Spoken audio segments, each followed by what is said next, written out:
What's the definition? SCAR stands for Supplier Corrective Action Request and is a formal process to address supplier quality issues, identify root causes, and prevent recurrence. What's the process? Let's break it down into 7 basic steps. Step 1. Identification. The problem is reported via customer complaint, audit, or internal check, and the supplier is notified. For example, the part length is too short. Step 2. Containment actions. Immediate steps are taken to minimize impact.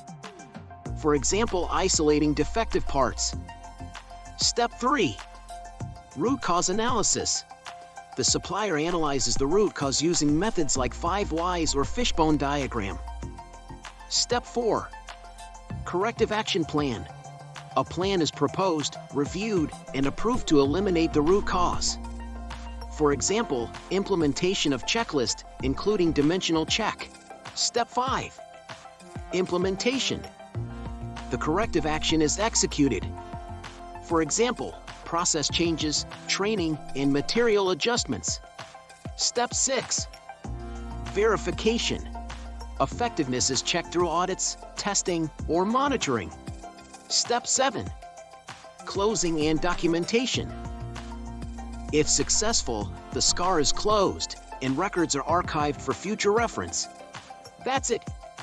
Thank you for watching.